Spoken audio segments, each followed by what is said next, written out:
Agnaldo tem síndrome de Jô Soares, né? O Jô Soares sempre interrompe. Bom, então vamos lá. Eu queria novamente agradecer e dizer boa noite a todo mundo, a todos e a todas. Temos amigos aqui, temos companheiros, né? Temos, enfim, de longa data e também professores aqui que fazem parte desse seminário aqui.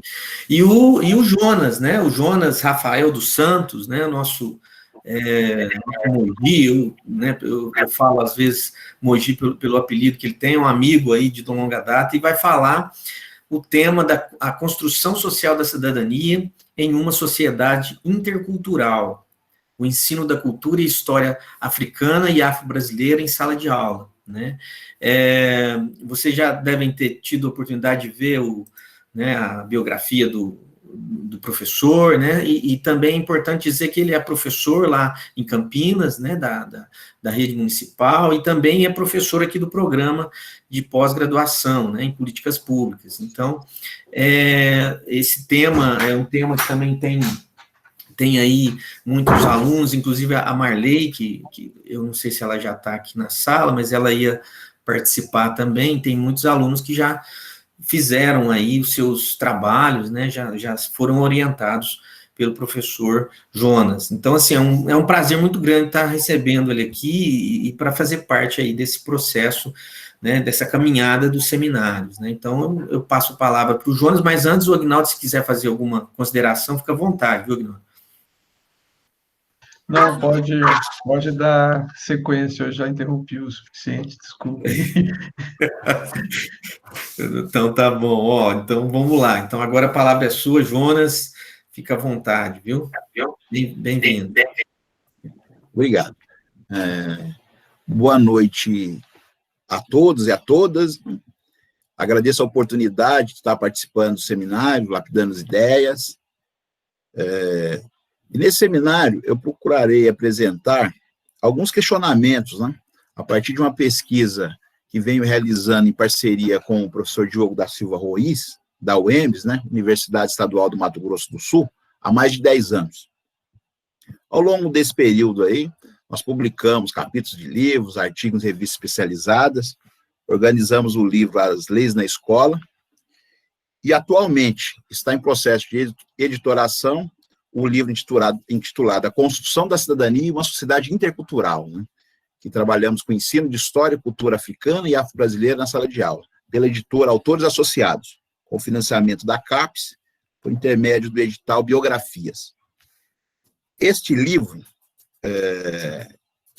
sistematiza parte da pesquisa que estamos desenvolvendo, como já disse, né, há alguns anos, né, e a temática é uma temática aí que está em voga, né, está, a certo ponto, na moda, né, que é a questão do racismo, mas a grande mídia tem discutido, né, essas questões, e é a partir daí que essa conversa se contextualiza, né.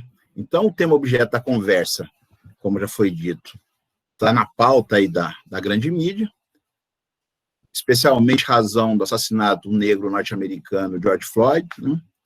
E aí as manifestações se avolumaram em diferentes partes do mundo, especialmente Estados Unidos, França, Inglaterra, né, acabando gerando as manifestações, debates na sociedade brasileira, especialmente através da grande mídia, escrita, falada e televisiva. Vários intelectuais negros foram convocados para discutir sobre a temática, algo, na minha opinião, inédito na nossa história.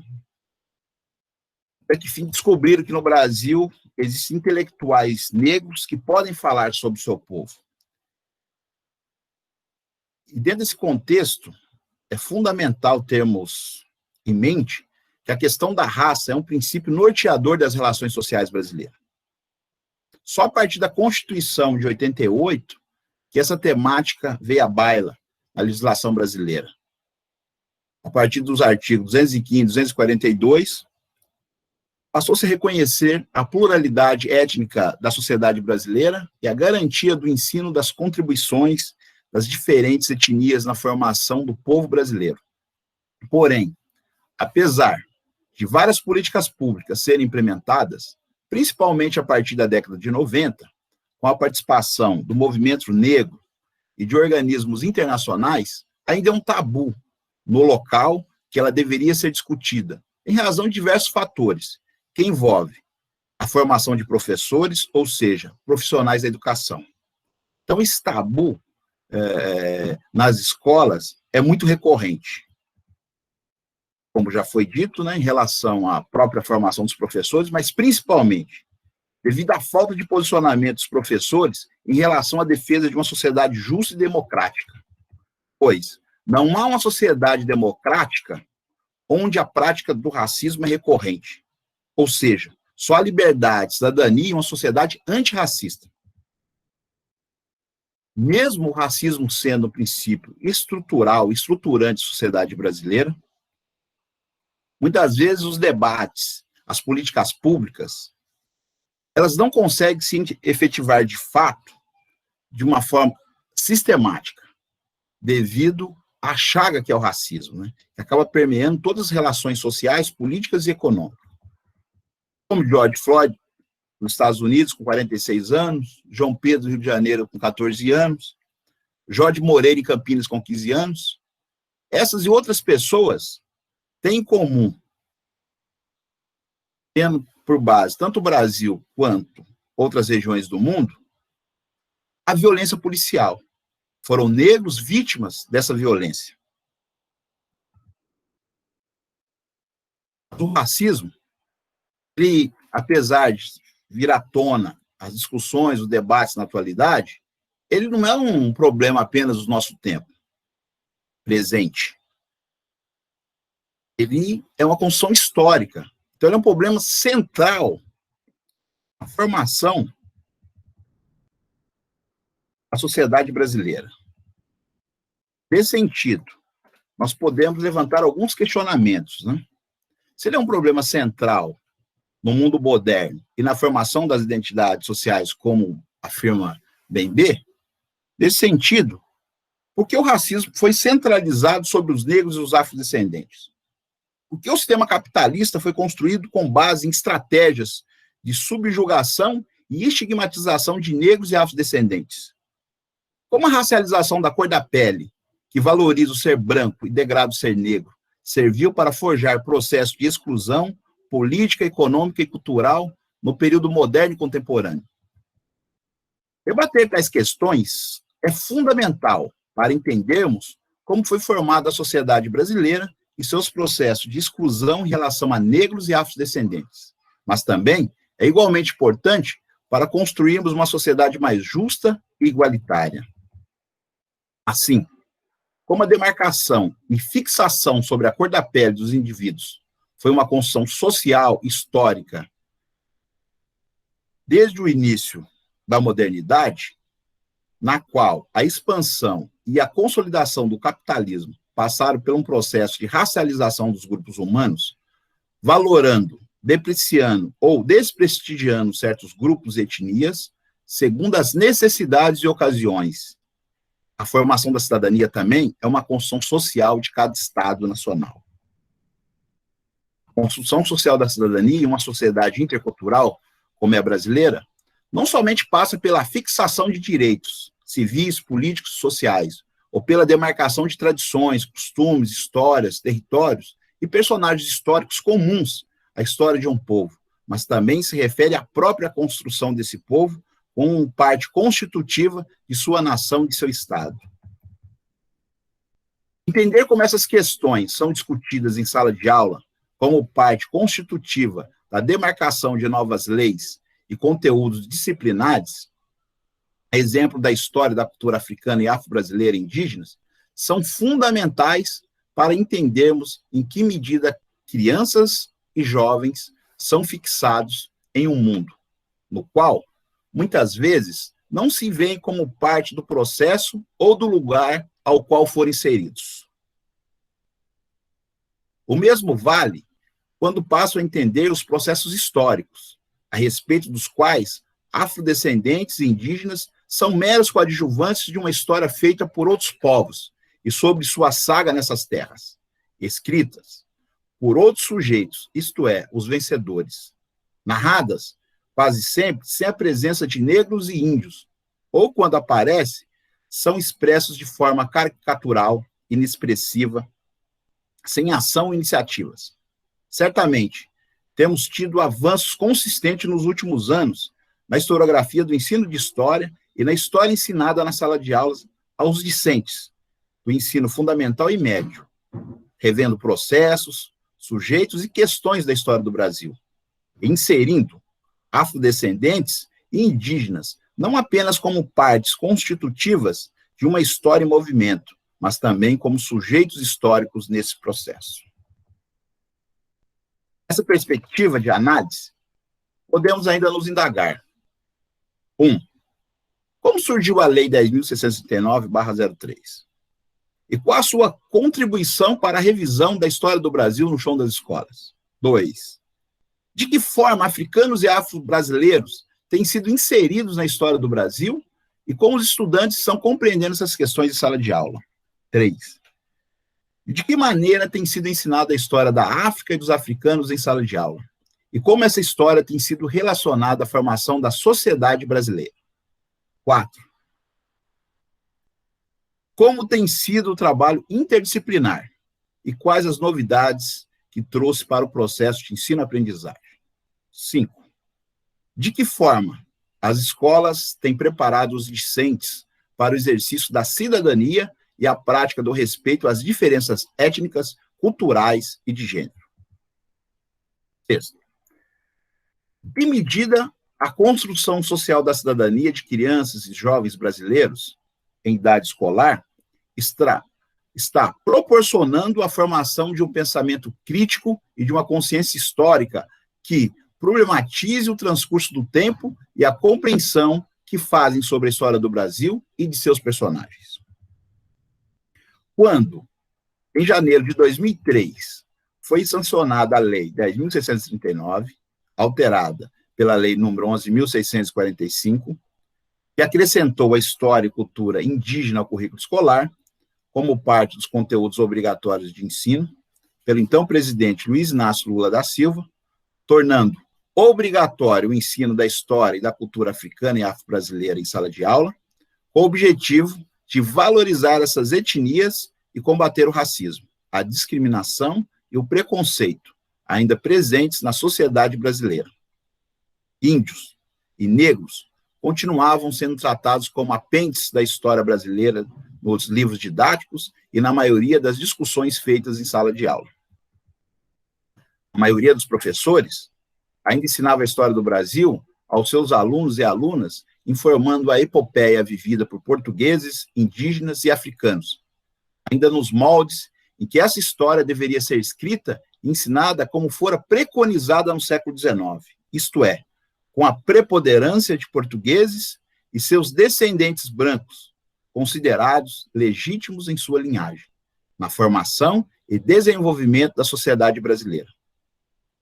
A história oficial do Brasil não reconhecia, ou ao menos desvalorizava, sempre que possível, o papel desempenhado por negros e índios na constituição e organização econômica e sociocultural da sociedade brasileira. Com isso, como diz Boaventura Santos, o capitalismo, o colonialismo e o patriarcalismo geraram os fundamentos para forjar e amparar as epistemologias do Norte, se mantendo direcionadas à formação de crianças e jovens nas instituições educacionais pelo Brasil e mundo, nos moldes preconizados para a manutenção da submissão, da obediência restrita, da apatia e da homogeneidade do pensamento e da ação, justamente para manter a propagação de um pensamento único entre as sociedades. Pensar em novas formas de ensinar para gerar e favorecer o aprendizado discente é imprescindível em um contexto nacional e mundial como esse que temos vivido. Talvez nunca tenha sido tão importante conectar as histórias locais com os projetos globais, com vistas a proporcionar o combate à colonialidade do poder, ao mesmo tempo em que se incentiva a produção dos saberes subalternos. Em um mundo com tais predisposições, pensar de outras formas já é em si uma resistência e uma tomada de posição nas contendas políticas e culturais de nosso tempo. A manutenção sutil desses mecanismos de dominação, além disso, comunga com o preceito de que o próprio ato de servir por si só já era um privilégio para as massas anônimas. Se a biopolítica parecia severa ao criar mecanismos de controle dos corpos para subjugar os sujeitos dos espaços sociais, como diz Agamben, a necropolítica vem demonstrar que os próprios indivíduos podem vir a ser entendidos como descartáveis para a manutenção das engrenagens de funcionamento do sistema capitalista, identificando por isso mesmo quem vive e quem deve morrer, e formulando mecanismos de controle também de suas mentes e de suas ações na sociedade, como diz Bembe. Mais do que isso, se criar um verdadeiro contingente de pessoas descartáveis para a existência do sistema, o próprio capitalismo, com suas instigantes e contraditórias reviravoltas, fez dessa condição, no neoliberalismo, um meio para a sua constante maximização da exploração das massas de trabalhadores assalariados, formais ou informais, que proporcionou, consequentemente, meios ainda mais eficazes para a acumulação de bens, capital e recursos para uma pequena minoria em escala global. As misérias do mundo, que se tem alastrado rapidamente a partir do século XXI, representaram, em países como o Brasil, a maior exploração de estereótipos e síndromes sociais, a exemplo do complexo de vira-latas. Embora a regulamentação de uma lei por si só não mude rapidamente um contexto sociocultural como esse, nem gere estratégias de luta e resistência, a sua aprovação e vigência serviu de base não somente para a produção de novos materiais didáticos, mas também para a formulação de novas estratégias de ensino, nas quais o papel de diferentes sujeitos históricos fosse aí reconhecido no processo de formação da sociedade brasileira. Enquanto, no período em que a lei foi aprovada pelo governo federal, representou grande avanço para o ensino a ser proposto nas escolas. Esta não veio amparada por um trabalho de preparação junto aos docentes de história, artes e língua portuguesa, que lhe servisse de base para a proposição e implementação de trabalhos interdisciplinares, articulados e adequados entre as disciplinas. A necessidade de produção de material didático adequado não foi suficientemente subsidiada por meio de uma preparação sistemática dos docentes, como veremos no decorrer, principalmente aí dos debates, né? E quando o trabalho é produzido disciplinarmente, certamente havia dificuldade em se propor um trabalho interdisciplinar, que variava entre predisposição dos docentes, auxílio didático de coordenação, ou mesmo amparo técnico e administrativo por parte da direção escolar. Além disso, quando havia a proposição de um trabalho interdisciplinar, notava-se uma limitação ao redor de apenas parte das disciplinas do ensino fundamental e médio. A implementação da lei em sala de aula ganha em efetividade e compreensão quando o trabalho é feito ligando todas as disciplinas, ou mais precisamente, os planejamentos de história, língua portuguesa, arte, geografia, ciências, matemática, química, física, e não somente se limitando às 3 primeiras. Nos anos seguintes à aprovação da Lei 10.679, entre 2004 e 2019, foi que nós procuramos verificar, a partir principalmente de análises fílmicas, em escolas de São Paulo e Mato Grosso do Sul,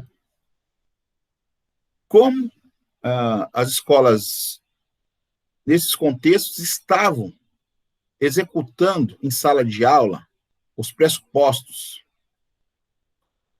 veiculados, especialmente nas diretrizes curriculares para a educação das relações étnico-raciais e para a educação da história e cultura africana e afro-brasileira.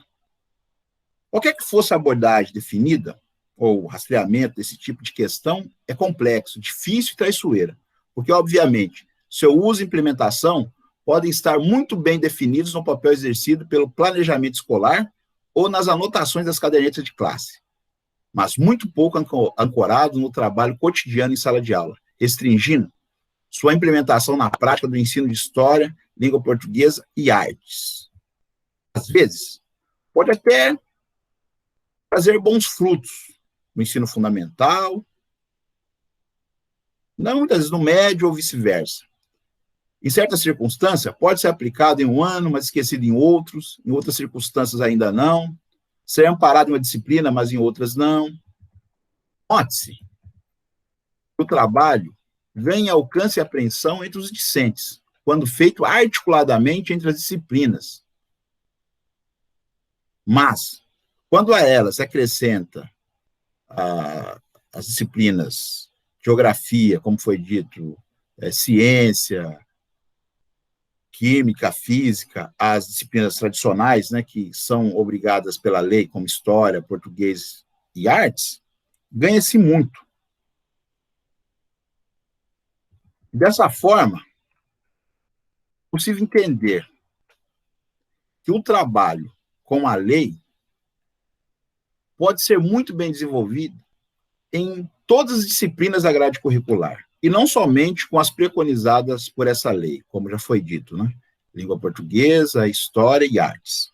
Dessa forma, entender que a história é feita por disputas, negociações e esquecimento é parte fundamental do processo de compreensão da própria dinâmica do transcurso do tempo. Saber que as interpretações mudam de acordo com o contexto político, econômico e sociocultural, ora trazendo do esquecimento personagens apagados pelo tempo, ora reafirmando a história oficial, que negou espaço para esses esquecidos, voltando-se na busca e valorização de seus algozes. É o que faz histórias a história que conhecemos hoje. E a história do Brasil não foge a essa regra, o que torna possível aprender a pensar historicamente os homens e as sociedades no tempo, como bem afirmou Pierre Vilar. Formou uma aprendizagem significativa entre os discentes, como bem chamou a atenção Risen, para estarem preparados a pensar historicamente a vida, os sujeitos, as sociedades, o Brasil e o mundo. Não deixa de ser um enorme desafio, ainda mais em tempos em que estudar criticamente a história já é por si só um grande feito para qualquer um, e sinal de risco e suspeita de subversões aos olhares de outros. Por isso, desenvolver um trabalho como esse em sala de aula é imprescindível e fundamental para a formação de uma sociedade menos desigual e democrática. Foi tendo em vista as questões apresentadas, procuramos repensar a história do Brasil, em especial a história do Brasil republicano, da qual esses jovens fazem parte, como observa Schmidt e Urban, de lhes proporcionar instrumentos para aprender a pensar historicamente as questões de seu tempo, além de aprimorar procedimentos para o ensino e implementação da Lei 10.639 em sala de aula.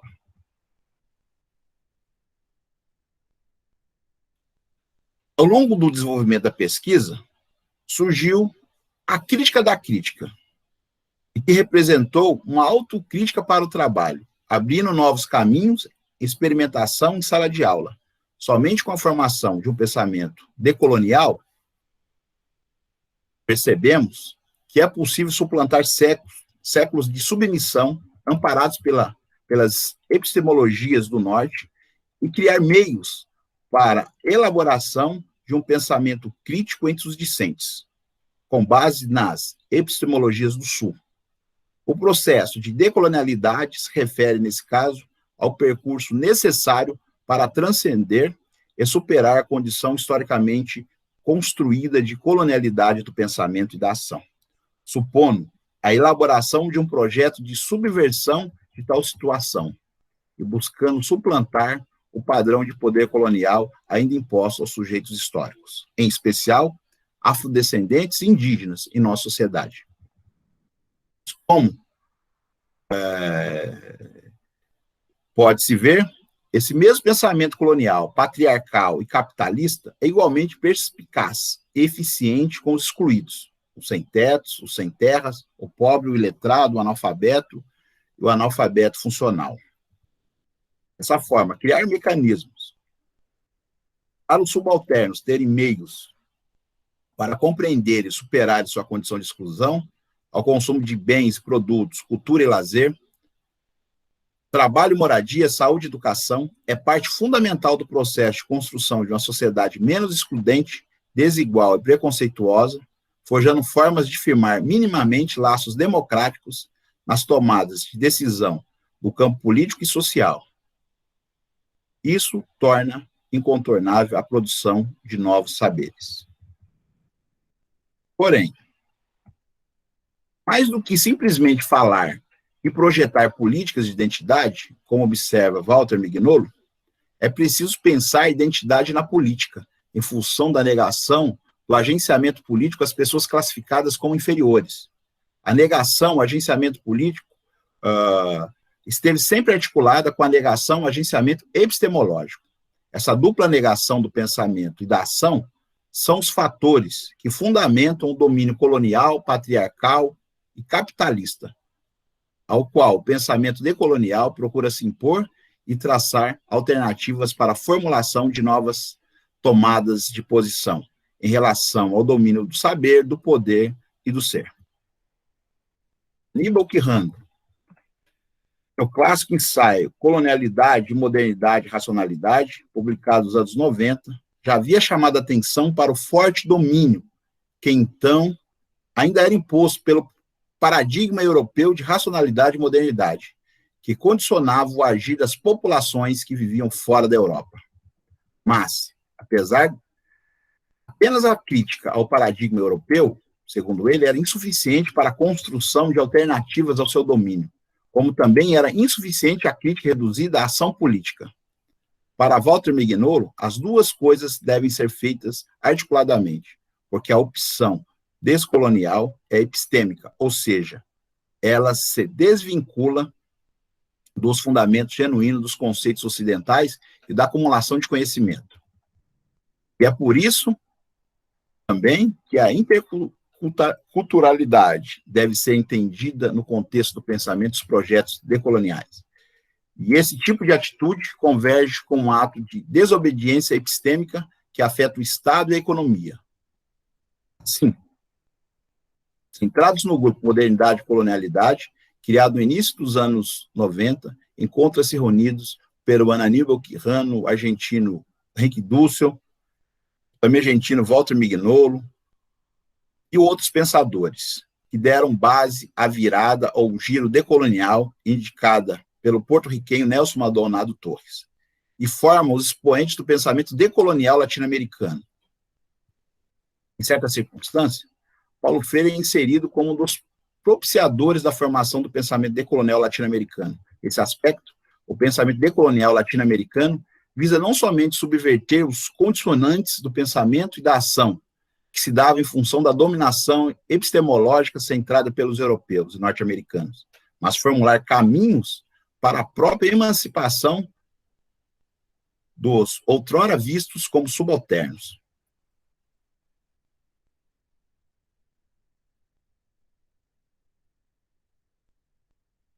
Promulgação. Com essa perspectiva em mente, e que devemos inquirir, investigar, repensar a Lei 10.639 e a sua implementação em sala de aula. A promulgação da Lei 10.639, em 2003, alterando a LDB de 1996, estabeleceu-se como um marco na luta contra o racismo, a discriminação e o preconceito, na medida em que obrigou o sistema de ensino, desde a educação infantil até o ensino superior, a incluir a história e a cultura africana e afro-brasileira na grade curricular dos respectivos níveis educacionais. A aprovação desta lei ocorreu em um contexto de democratização do país, associado ao fortalecimento do movimento negro, mas especialmente o hip-hop, que contribuiu sistematicamente nesse processo, como já apontou Petrônio Domingues. em várias ocasiões. Por outro lado, contribuiu às discussões sobre as teorias do currículo, particularmente a respeito da teoria pós-crítica do currículo, que se sustentam nos estudos pós-coloniais. O que surpreende é a omissão dos estudos decoloniais, que desde o início da década de 90 despontavam com nomes, como já foi dito, né, como Quijano, Henrique Dussel e outros, que apresentavam críticas contundentes aos estudos pós-coloniais. Nessa circunstância, que, segundo Costa e Grossfogel, os pesquisadores da decolonialidade, têm como objetivos interpretar a realidade a partir da América, afastando de análises universalistas e, consequentemente, provincializar ou ver com outras perspectivas a Europa. Por outro lado, como diz Henrique Dussel, ele sustenta, né, que o colonialismo foi fundamental na formação da Europa Ocidental e da modernidade. Nesse sentido, os autores decoloniais, como já foi dito, eles definem a colonialidade de poder como a espinha dorsal para explicar o surgimento da modernidade. Uma vez que, como ressalta, esse conceito central se sustenta na ideia de que raça e racismo constituem os pilares que definiram o processo de acumulação do capital mundial e as relações de poder do sistema mundo, por propagar não somente valores e tipos específicos de relações comerciais, mas também construir um sistema de dominação centrado no saber, no poder e no ser. Ao que tudo indica, houve certa omissão dos estudos decoloniais nas discussões produzidas no Brasil, que esteve presente tanto entre os defensores e os opositores da Lei 10.639, como a própria lei após ser sancionada. 2 artigos exemplificam essa observação, isto é, os textos de Júnior Salles Pereira e Marta Abreu e Hebe Matos. Os argumentos apresentados por Pereira recaem sobre a má formação de professores e a concepção em relação à recepção da temática por eles, no caso, professores, ao executarem seu trabalho em sala de aula. No entanto, seu questionamento central repousa sobre um possível reconhecimento ou invenção de uma sociedade brasileira bicolor, questão cara aos estudos culturalistas, que, devido à sua concepção fragmentada e relativista da história, não conseguiram compreender a estrutura que forjou todo o processo de exclusão social e racial do sistema mundo. O texto de Marta Abreu e Hebe Matos questiona o conceito de identidade racial, apresentado no documento, ou seja, nas diretrizes curriculares, e mostra os pontos positivos e algumas de suas fragilidades, mas ainda assim continua ancorando os seus argumentos nos estudos culturalistas, ou seja, suas reflexões continuam reféns de uma epistemologia produzida nos cinco grandes centros, Inglaterra, Estados Unidos, França, Alemanha e Itália, como salientam veementemente Costa e Grossfogel.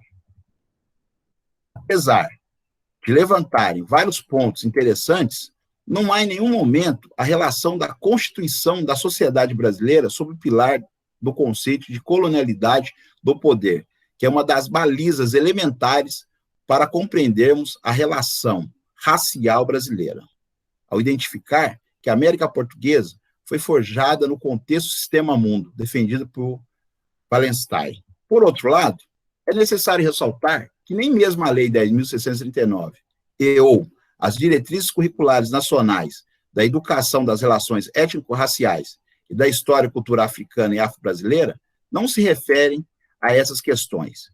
E no nosso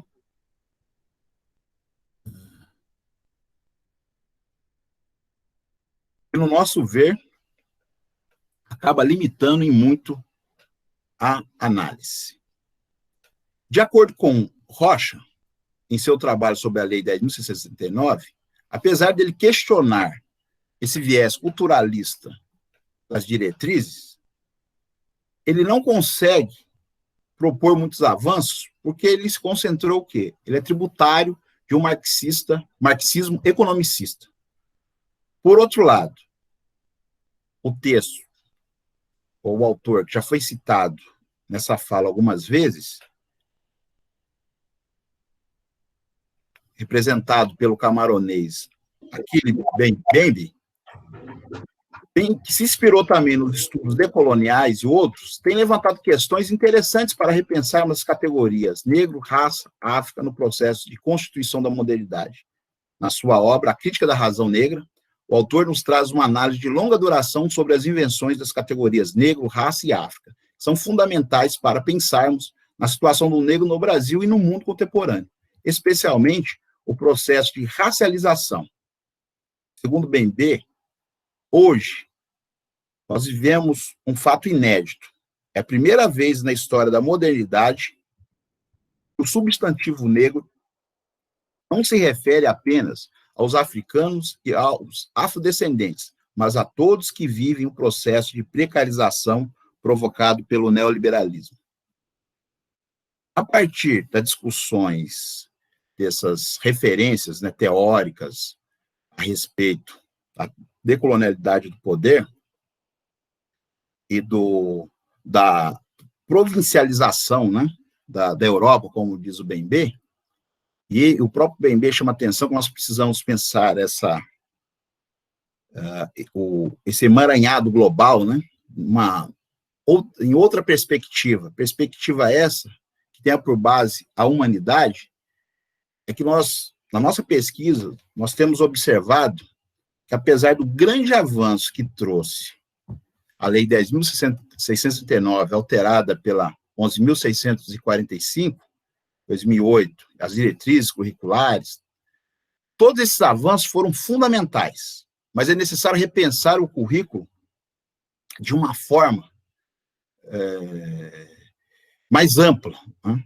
Rever esse currículo eurocêntrico, porque enquanto nós não fizermos uma revisão desse currículo eurocêntrico, estabelecer certas prioridades, e principalmente a partir desse contexto que tem se apresentado, principalmente pelos estudos decoloniais, pelos trabalhos também do Boaventura Santos, Portugal, nós não podemos pensar em uma sociedade em que haja uma cidadania de fato. Então, a construção da cidadania em uma sociedade intercultural como a brasileira, ela perpassa a revisão dos currículos de todas as disciplinas, mas especialmente de história, que é a nossa área de atuação, porque isso a gente observa que acaba inviabilizando, e muitas vezes, até a aplicação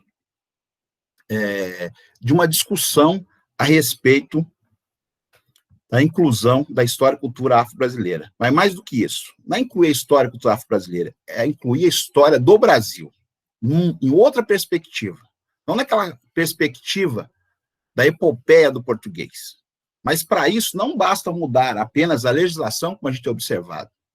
Tem que haver uma tomada de posição política daqueles que estão envolvidos diretamente no chão da escola, porque sem essa tomada de posicionamento político, não é possível haver mudanças. Pode reformular as leis, as diretrizes, mas a sociedade desigual, excludente, antidemocrática, ela vai acabar ocorrendo, porque não há outro caminho, a não ser essa tomada de perspectiva. Porque no estudo a respeito de Campinas, nós podemos observar que não houve negligência durante um bom período do governo municipal em relação à formação. O governo ofereceu formação, implantou um projeto interessante que afastava professores da sala de aula para eles trabalharem nas unidades escolares inicialmente, depois eles ficaram centralizados nas NAEDs.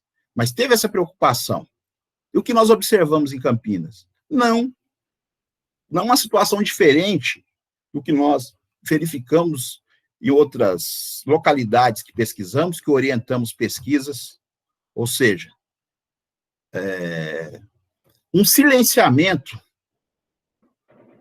no chão da escola das questões fundantes da nossa sociedade, que é a questão do racismo, do sexismo. São questões que são abordadas de forma muito superficial, quando são abordadas, fragmentadas, e nunca como um projeto realmente de escola. Com algumas exceções. nós podemos observar, mas na sua grande maioria, a intervenção, a implementação dessas políticas, elas carecem de um posicionamento não só das autoridades, mas dos agentes que fazem valer essa política pública no chão da escola. Devido à questão até do tempo, eu vou encerrando, e aí abrindo para o debate para a gente estar conversando um pouco mais sobre as questões levantadas, né? Agradeço mais uma vez a oportunidade e abro a palavra para vocês. Muito bem, João, muito jóia.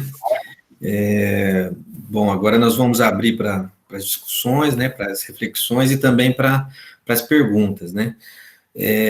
Já vou agradecendo aqui, viu, Jonas, a sua fala, porque além do tema, né, que você se propôs a falar, você fez uma abordagem extremamente profunda, com muitas indicações aí, riquíssimas, né, para todo mundo, e queria te parabenizar, né, você pôs o dedo na ferida aí mesmo, né, você colocou você provocou a todo mundo que te escutou nesse momento. Então, eu vou deixar o pessoal falar e também expor as questões aqui, e aí em seguida você retoma com as suas considerações, mas vamos ver no chat como é que está aqui. Já estão abertas as inscrições aqui para quem quiser falar. Narita o Felipe está te parabenizando, né? A Maria Cristina também. O pessoal, geralmente, eles comentam aqui sobre a palestra. O Arrovani também. Mas você podia comentar, Jonas, você podia falar. Aqui, ó, o Aguinaldo falou que vai perguntar alguma coisa. Eu ia tascar uma pergunta aqui para o Jonas, mas vai lá, Aguinaldo, pode falar.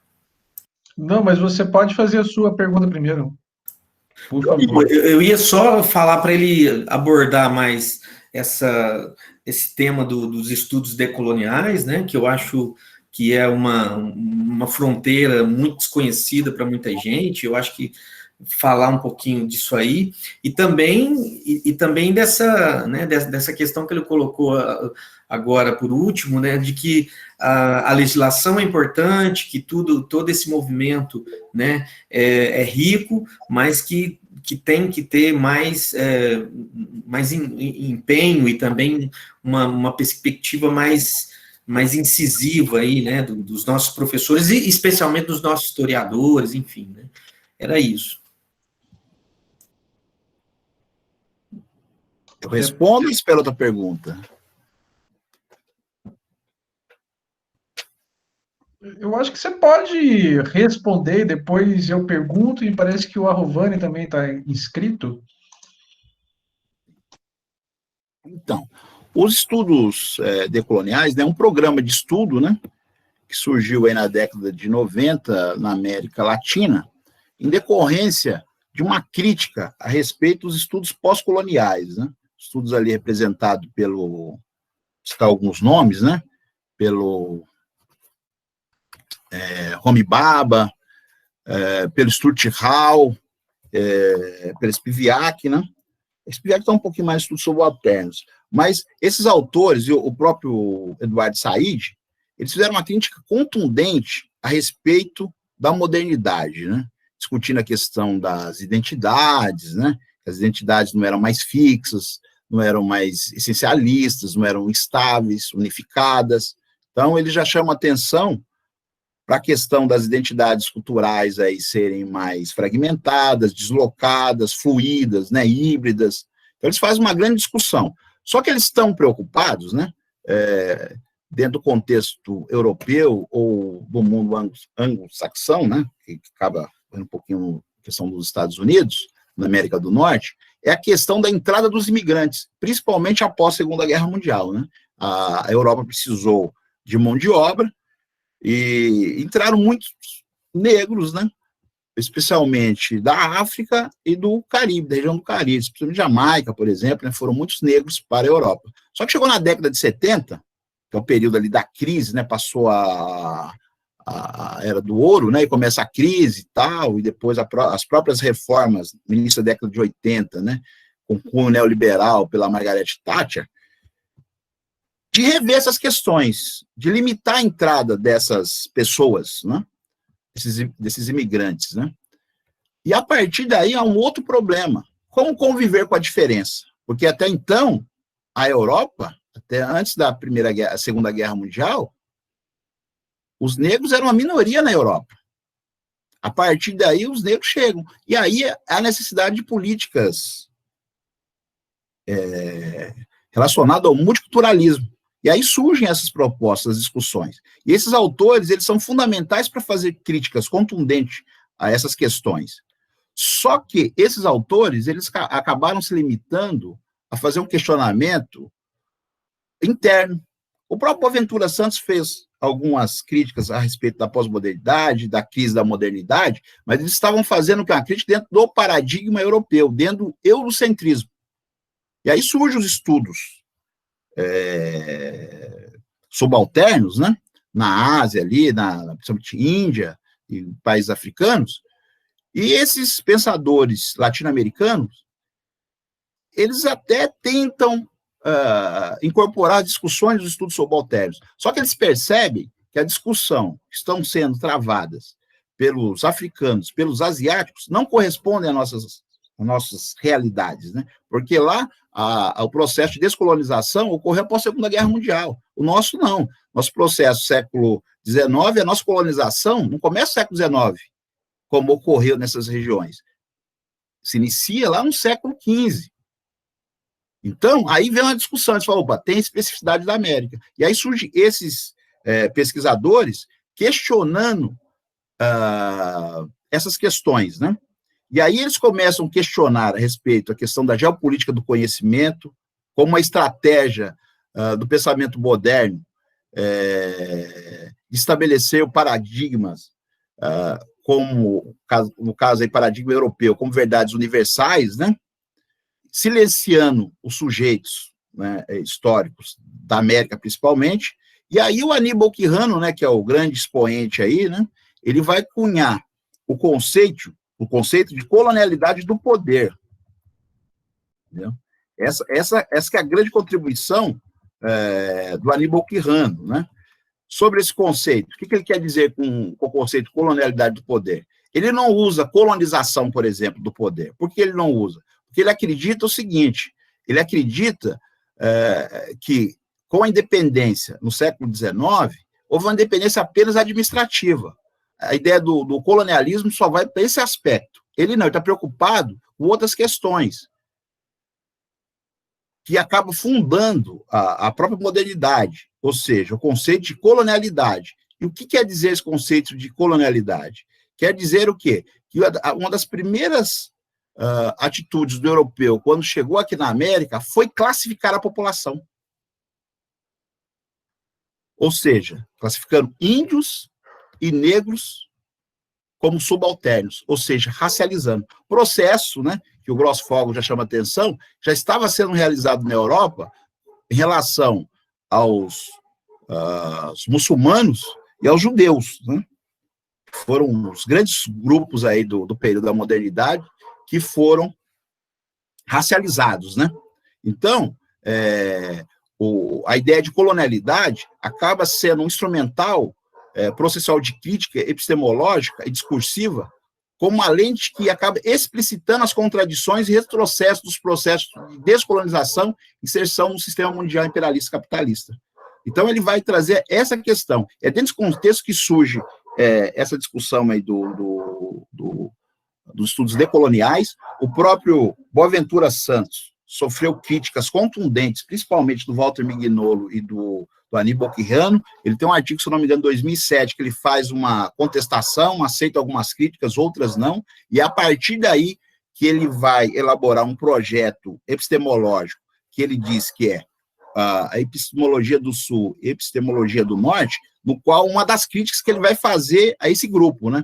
porque principalmente o Walter Mignolo e o Aníbal Quijano, uma das defesas, né, deles era que os estudos a respeito da América tinha que pensar a América a partir da América, ou seja, você não poderia utilizar instrumentais teóricos que foram elaborados fora da América. Isso foi um dos grandes problemas. E aí, uma das críticas do Boaventura Santos em relação a isso daí é a questão do quê? Tem um sul global. O sul global não é um sul geográfico, é o sul epistêmico. Então, é dentro desse contexto que surge aí os estudos decoloniais, né? E eles têm a proposta que não é só você fazer a crítica, você tem que fazer a crítica e propor uma ação. Ou seja, não é apenas um projeto epistemológico, é um projeto de ação. Então, aí entra uma questão interessante, que tem que haver uma relação entre a academia e os movimentos sociais, algo também absorvido pelo grupo do Boaventura Santos, nesse aspecto. Eu não sei se eu consegui te responder, Alexandre, mas em linhas gerais é isso. Não, muito, muito bom, muito jóia. E, então, agora o Agnaldo, fica à vontade, Agnaldo. Bom, boa noite a todos e a todas. Eu quero, primeiramente, parabenizar o Jonas pela excelente fala. Quero dizer que é motivo de muito orgulho para o programa de pós-graduação em Planejamento e Análise de Políticas Públicas ter hoje um intelectual negro do calibre do professor Jonas, capaz de fazer uma discussão tão profunda, tão densa, e com a didaticidade com que ele fez hoje. Quer dizer que é motivo de maior orgulho ainda ser amigo do Jonas, que é o que me deixa ainda mais contente e de ter tido a oportunidade de convidá-lo a fazer parte desse programa de pós-graduação. Eu quero te fazer uma pergunta muito simples, Jonas, a partir de toda a sua fala e do contexto global da sua fala. Diante da explanação que você fez, então a gente pode dizer então, que tanto se nós pensarmos do ponto de vista da história como disciplina universitária, mas também da história como disciplina ensinada na educação básica, nós ainda não conseguimos ensinar, de fato, história do Brasil, ou mesmo história.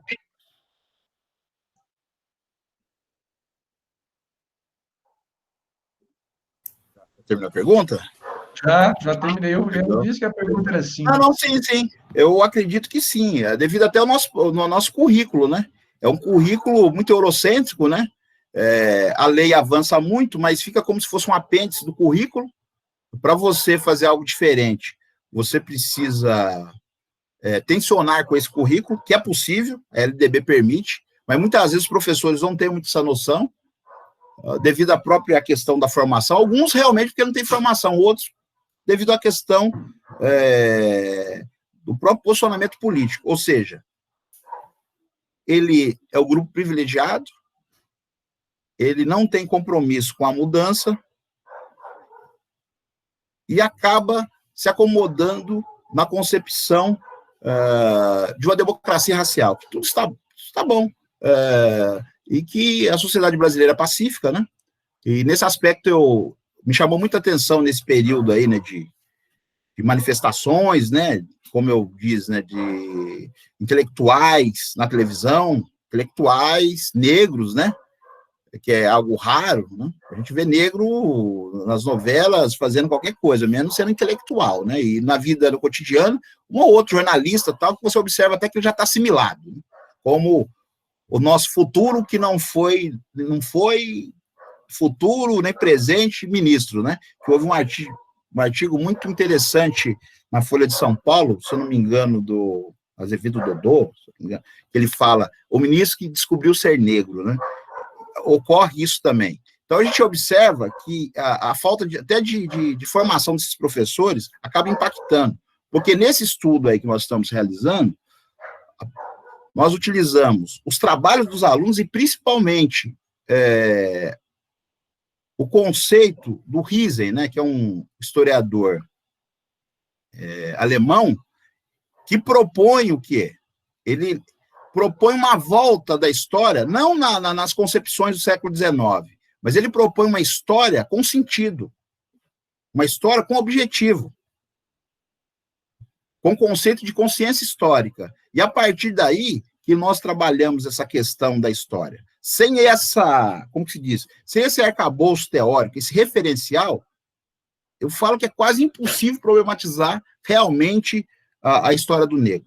E o livro do Bembe, né, que é um espetáculo, né, a partir desses estudos decoloniais, né, ele cita o Walter Mignolo logo na introdução do livro, tal, recorre a outros autores, ele está escrevendo de África, ele está dando outro posicionamento.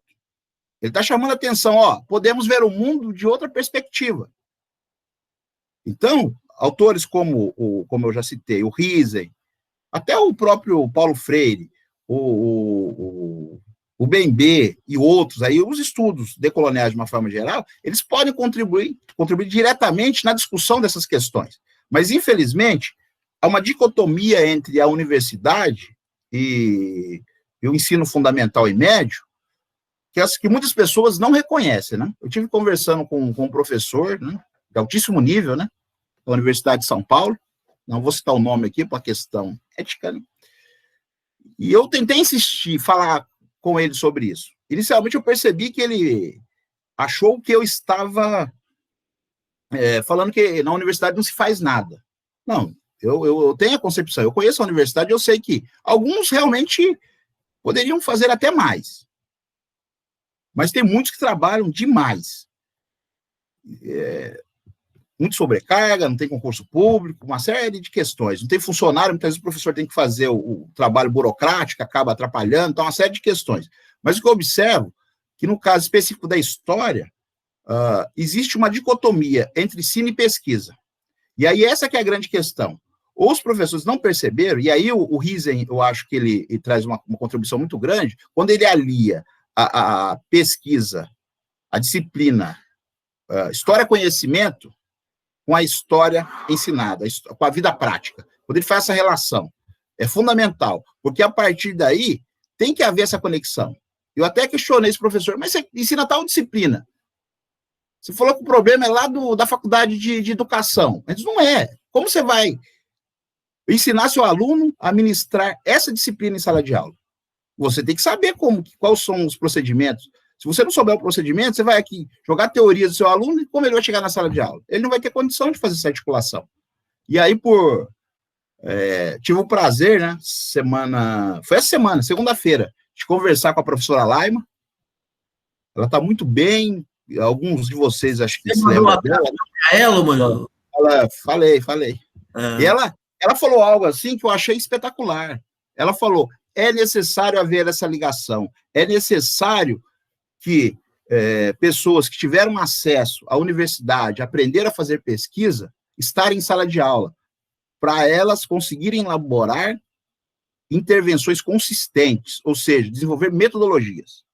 E aí, nesse caso, eu fico feliz, né, pelo livro aí que vai sair, pela Autores Associados, né, com o Diogo, que isso aí foi uma grande realização, foi um momento que eu estava, certo ponto, fragilizado no ensino fundamental, e aí, com a aprovação do livro, não só pela Autores Associados, mas pela própria CAPES, né, os pareceres que nós recebemos de revistas especializadas, e aí confirmou que a pesquisa que a gente vem realizando aí, pode-se dizer, quase 15 anos, tem a sua validade, principalmente porque duas profissionais, eu acredito que se não são as duas melhores, para mim são as duas melhores na área de ensino de história. Se prontificaram fazer a apresentação e o prefácio do livro. Foram a professora Selva Guimarães, né, e a professora Circe Bittencourt. Então, o que elas escreveram, assim, tanto na apresentação quanto no prefácio, nos deixou muito satisfeitos, né? E aí nós agradecemos imensamente, né, as observações que elas fizeram, os comentários, e também o professor José de Assunção Barros, né, que também trabalha com a área, né, é editor da Voz e tal, fez a orelha do livro. Então, nesse sentido, essa pesquisa aí, que parte dela, né, porque nós estamos aí, tem muito material, né, que vai estar sendo preparado, né, para divulgação, traz essa contribuição. E mostra que o que está sendo ensinado nas escolas não corresponde realmente à história do Brasil, e muito menos o que é preconizado nessas normatizações aí a respeito do ensino de história. Muitíssimo obrigado. Muito bem, Jonas. Ó, estamos aqui com a lista, o Arrovani para perguntar, né, para fazer a sua intervenção, e em seguida é a Cibele. A Cibele faz muitas aqui no nosso chat, aqui ela faz muitas, né, muitas considerações. Depois, se você quiser falar diretamente com o professor, fica à vontade, viu, Cibele? Mas agora eu passo para o Arrovani. Bem-vindo aí, Arrovani. Muito bem-vindo, e quero também parabenizar a fala do Jonas, foi de uma densidade, como bem se referiu o Aguinaldo, muito, muito interessante, muito profunda, e, assim, eu nem sei se eu vou fazer uma pergunta, mas um comentário aqui, né? O Jonas, tal como eu, tá no chão da sala de aula, né? Ele também percebe o que acontece com relação ao ensino de história da África, e é uma tristeza, porque nós somos de uma geração de graduação onde essa discussão em torno do ensino de história da África nem foi assim dado, nós nem assim tocamos nisso. O que nós falamos, talvez com mais intensidade, foi sobre assim escravidão, com a aula de algum dos nossos professores que a gente se lembre, né? Mas assim, no caso do ensino público, principalmente, do ensino privado, então, meu Deus, né? É outra história, é outro mundo. Essa questão é muito complicada. Eu fiz algumas anotações aqui, muito breves, e acho que um dos grandes dramas para que a lei a qual você se referiu, que eu não lembro o número agora aqui, desculpa, acho que a estrutura dos cursos de graduação, né, é um problema. Acho que esse é um ponto muito grave, né? Deveria haver uma revisão, eu não vou dizer bibliográfica, para não parecer uma coisa de intervenção, mas uma situação em que se reveja exatamente os pontos que formam e que vão assim capacitando o aluno que vai ser professor e vai ser pesquisador também, mas antes de tudo um professor intelectual, né, alguém que age, que interfere e tal, para que você tenha uma formação diferente. Mas mas mesmo assim, essa questão da formação na graduação não é o que resolve essa questão. Assim, eu tenho uma experiência com o ensino público, né, sou efetivo há vários anos já. Olha, capacitação para se discutir ensino de história da África, o próprio currículo ele é montado de um jeito etnocêntrico. Então, assim, não adianta você ter uma formação nisso e lá no chão da sala você não tem a oportunidade, o espaço e o tempo para isso também, né? Claro que eu estou falando aqui, tem situações ou outras que vão acontecendo em que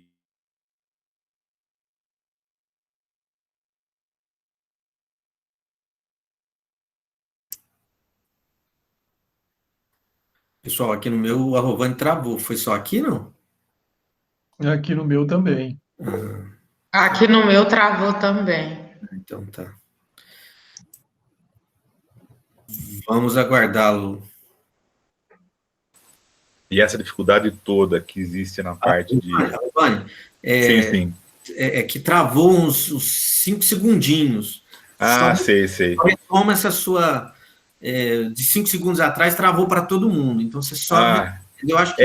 assim, eu estou com uma certa instabilidade aqui. Deve ser os bolsonaristas querendo que a nossa live caia, né? Tranquilo. Não, mas assim, para ser mais objetivo, a questão é que nós temos que criar meios para divulgação. E eu penso, lives como essa deveriam ser divulgadas, inclusive, na rede pública. Olha, a Diretoria de Ensino de Franca, com uma associação ao curso de vocês de pós-graduação, disponibiliza, num certo momento, uma live sobre esse tipo de coisa. Traz gente que vai discutir práticas de ensino na sala de aula, né? E, de repente, até um curso de especialização online, 100% online, que você tenha toda uma estrutura. Eu estou fazendo um curso de pós-graduação pelo Instituto Federal de Minas Gerais, que ele é 100% online, e dá muito certo. E vou te dizer, são 8 turmas só nesse curso, né? Que é um curso que é voltado para docência. Então, não é nem uma pergunta tanto mais, mas mais um comentário. Eu acho que assim, as ações a serem feitas são várias, e aqui fica só um apontamento para se pensar em como modificar a forma de pensamento que a gente tem recebido na graduação, o próprio espaço de trabalho do próprio professor, e a capacitação que pode ser feita em cursos, em lives e etc., né? Como é que a gente mexe com isso? Muito obrigado, desculpa se eu me alonguei aqui. Imagina, Rovan, tudo em casa. Agora é com você, Jonas. Então, a respeito da formação, né, a parte que eu mais entendi, né, essa questão da proposta, eu também acho, eu acredito que principalmente no momento que nós estamos vivendo, né, as pessoas estão habituando a essa questão de live, eu acho que vai dinamizar um pouco mais o processo, né, dessa questão de formação. Mas nós tivemos uma feliz experiência, né, a Marley está aí, né, boa noite, Marley, que foi me orientando lá do mestrado, e a dissertação dela trouxe algo muito positivo, né, que foi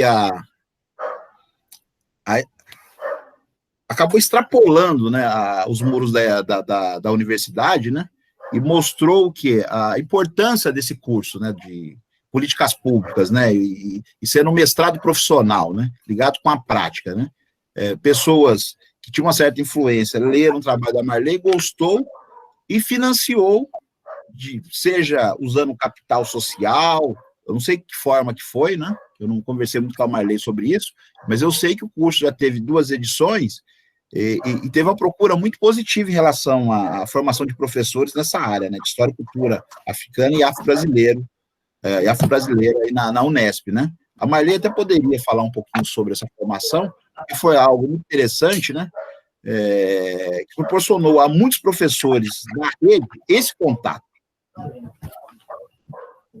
Pode falar, Marley, um pouco?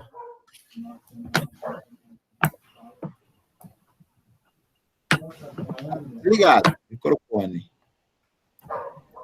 Falando. Marley? Ela está com o microfone desligado. Fala.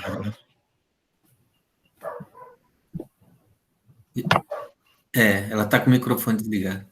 Ela não consegue, ela acho que não percebeu. Então, vamos continuar, ela não vai conseguir falar. Nós não vamos ouvi-la, né?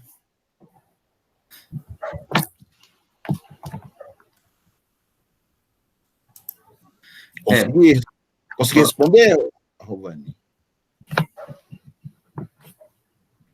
Claro que sim, né? Eu acho que mais do que tudo, mais do que a gente trabalhar com a questão de um aprofundamento teórico, metodológico e também de divulgação, né, desse assunto, eu acho que todo tipo de intervenção é muito importante, né?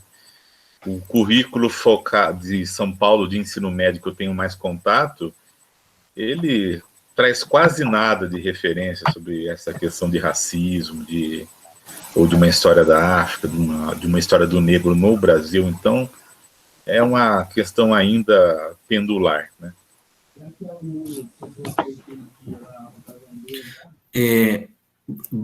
Bom, a Marley deve estar ouvindo. Marley, depois, se você quiser falar um pouco da sua experiência, viu? O seu microfone estava desligado. A Marley acabou saindo agora. Eu vou passar agora para as questões da Cibele. Cibele, você me ouve? Você quer fazer as suas intervenções direto com o Jonas, ou você quer que eu leia aqui? Fica à vontade, viu? Pode ler, professor, porque a minha internet também é ruim. Às vezes eu começo a falar aqui e trava. Ai, meu Deus do céu. Bom, então tá aqui. Eu vou ler o que ela colocou aqui no chat. Vocês me ajudam aí, ó. Professor, quero parabenizar, né, pela fala, pela exposição e tal. Ela é assistente social e ela está no nosso mestrado, né, de políticas públicas, e ela, no ano de 2019, participei do edital Programa de Aceleração e Lideranças Negras, Marielle Franco. O projeto que apresentei é Vidas Negras Importam, Educação Antirracista já. Gostaria que o senhor falasse, o senhor é você, Jonas, falasse um pouco sobre a questão das cotas, racismo reverso e sobre privilégios da branquitude, né?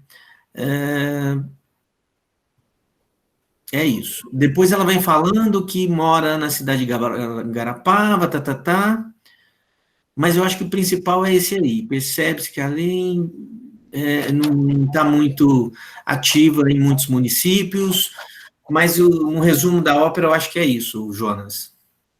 Essa questão aí do... Então, esses dias eu estava assistindo a respeito das cotas, né?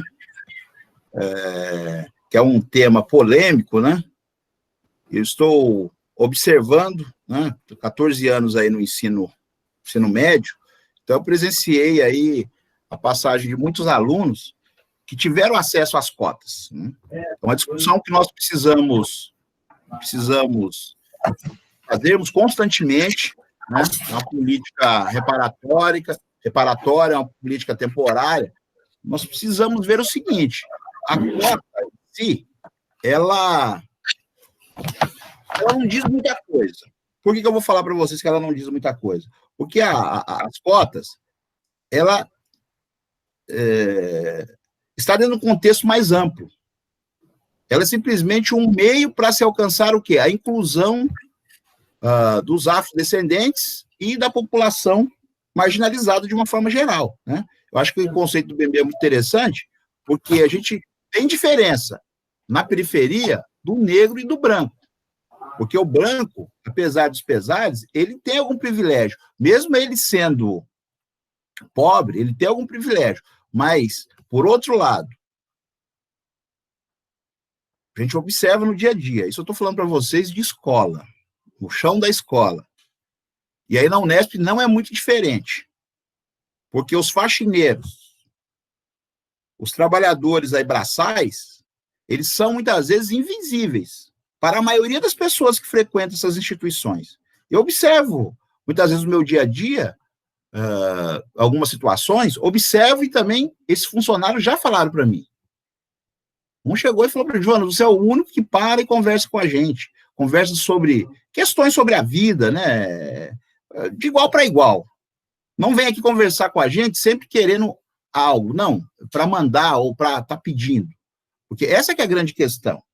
Tem a questão do racismo, mas tem essa outra questão aí, dessa invisibilidade, dessa subhumanidade que o BMB fala.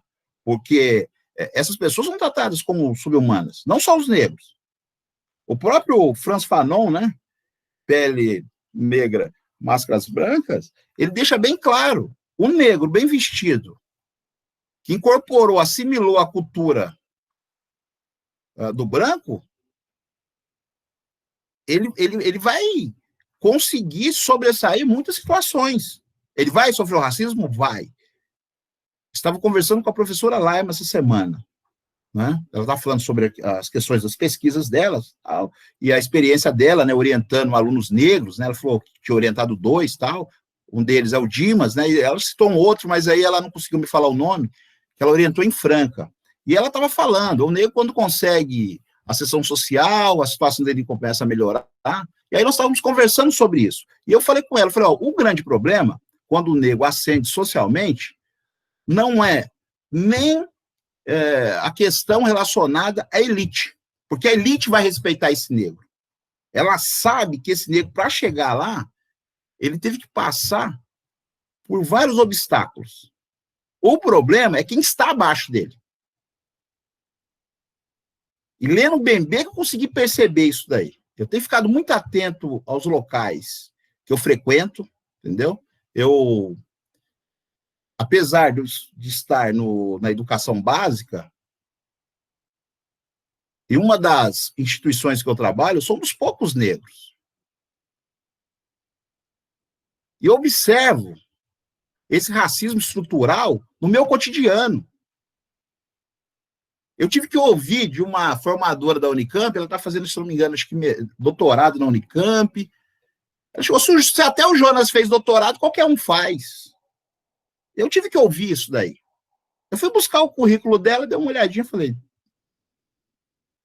E a partir do momento que eu comecei a me instrumentalizar com essas teorias e essa relação com a prática, isso é fundamental, isso que o Riesen sempre chama atenção, que eu consegui observar a grande questão. As pessoas, se elas estiverem no mesmo nível que você vai ter um pouquinho mais de tranquilidade sendo negro. Mas se você estiver no local que a desigualdade é muito grande, e você como negro, você está numa posição de superioridade, o racismo estrutural, ele é tão danoso, né, que ele acaba ficando explícito. É o que a ex-consuleza da França, né, a Alexandra Lohras, né, ela comentou dentro desse contexto aí das manifestações dos Estados Unidos, né, na CNN, né, no momento que ela questionou o William Vac. Eu achei que ela foi perfeita. O lugar de fala dela permitiu que ela se expressasse dessa forma. Quando ela fala, nossa, 80% das vezes que eu desembarquei em Guarulhos, fui chamada para a salinha. Mas por quê? Porque uma negra, muito bem vestida, ou seja, não pode. Negra tem que ser o quê? Empregada doméstica. Ou mula, né? No caso lá, ela está no aeroporto, está transportando droga. E aí ela também cita um fato interessante, quando o marido dela era cônsul ainda da França no Brasil, ela estava recepcionando as pessoas, e o que ocorreu? As pessoas não a conheciam, né? Passavam pensando que ela era empregada. Então, são essas questões que perpassam aí a sociedade brasileira, que o racismo ele não é uma questão só do negro, é a questão do branco. É a questão que todos temos que discutir. Essa ideia da branquitude, né, do estudo da branquitude, é interessante, porque eu vou mostrar que são os privilégios. Só que o racismo reverso também, isso daí não existe. Como que eu vou praticar o racismo, sendo que o paradigma dominante, eurocêntrico, seja em todas as instâncias da sociedade? É na universidade, é nas melhores escolas,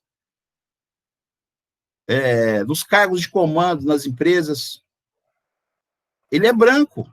Então, eu não posso, o negro não pode ter racismo com o branco. Isso é impensável. Essa ideia de racismo reverso aí não existe. Em relação às cotas, né, que eu vou retomar um pouquinho, a cota é um meio, não é um fim. As cotas aí acabam sendo o quê? Sendo um meio. Em determinado momento, as cotas vão resolver. Eu, particularmente, vou falar algo aqui que pode ser polêmico, mas eu tenho observado que nós temos que rever essa questão. Eu não falo das cotas em si, mas como, para quem e como possibilitar esse acesso. Porque muitos alunos que entram pelas cotas, quando eles chegam na universidade, eles são assimilados. Os próprios estudos decoloniais chamam a atenção que é fundamental as cotas para esses alunos chegarem na universidade, se apropriarem de um conhecimento e irem para a prática, para a ação, reverter aquilo que foi possibilitado a eles, oportunizado.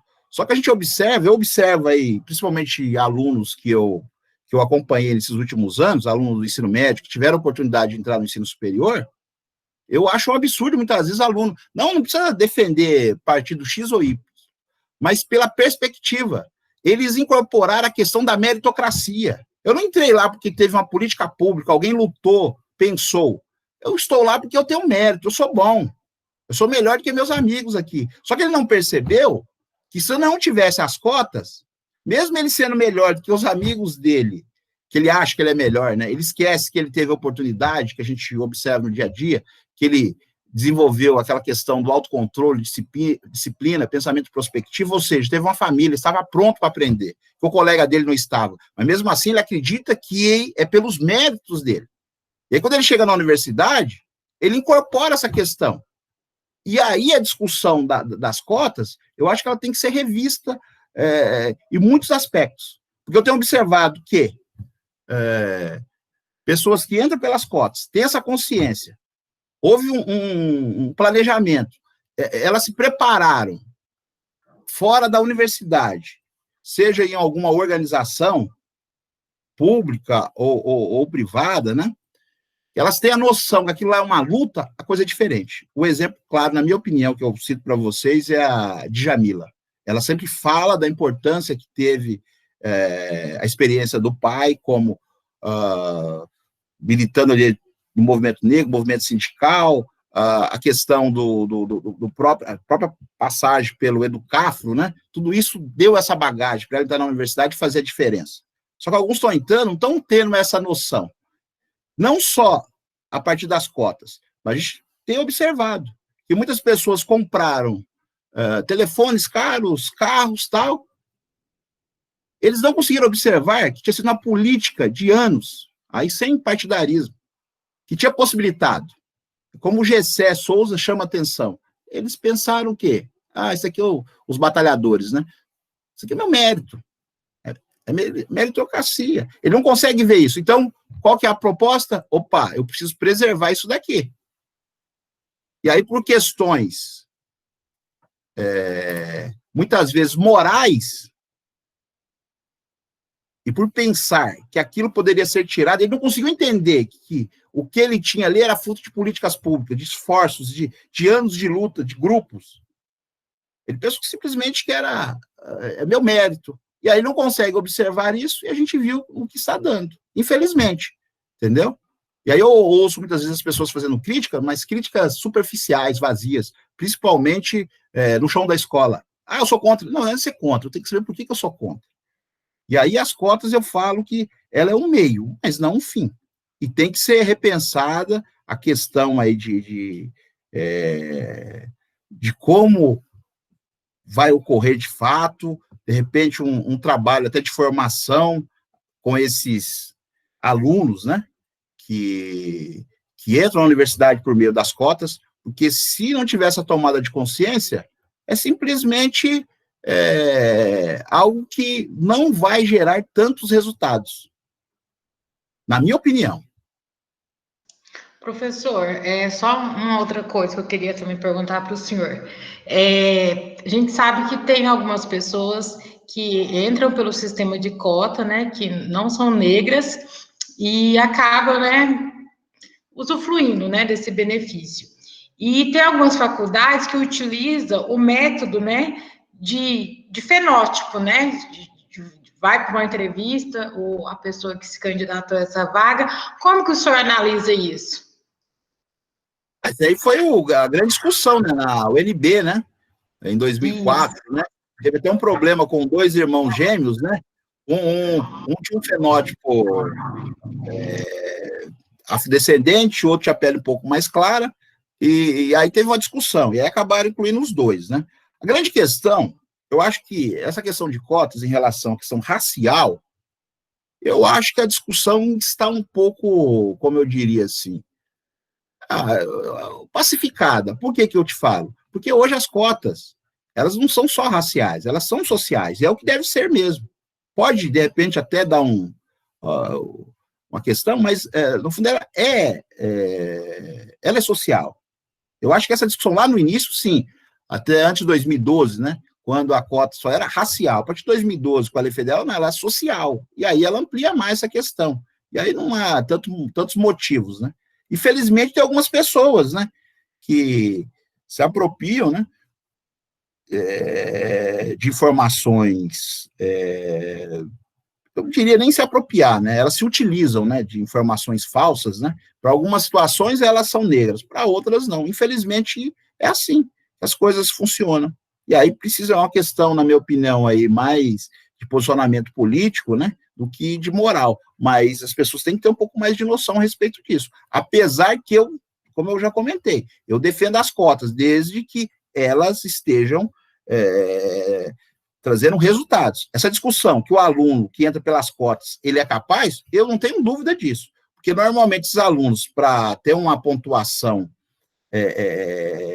para entrar numa universidade, principalmente aí eu tenho observado, seja no ProUni, né, agora nem tanto, que diminuiu um pouco o programa do ProUni, mas o Profis da Unicamp, eu observo que os alunos normalmente que entram lá são alunos que estão preparados para aprender. Então ele aprendeu, pelo menos o básico ele aprendeu na escola. Em 2 a 3 anos, no caso lá da Unicamp, lá, tem alguns alunos que fazem 2, outros em 3, né, as disciplinas, eles conseguem se adaptar rapidamente ao sistema de ensino da universidade. Eu nunca tive dúvida em relação à capacidade dos alunos cotistas.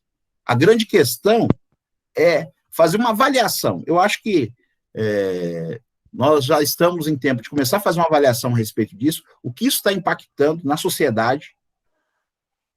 E aí que é um projeto que eu tenho pensado em estar desenvolvendo para verificar isso aí, a partir até dessa realidade, né, desse contato com esses alunos, que eu tenho observado que eles tiveram esse acesso, que posicionamento eles estão tendo? O que impactou na vida deles, na comunidade? Será que eles levantam a bandeira mostrando que não foi questão de mérito, é uma política e tem que lutar por essa política de inclusão?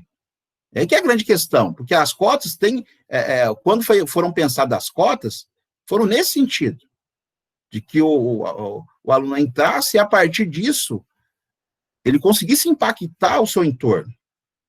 Isso até é uma perspectiva até do próprio movimento negro. Muito bom.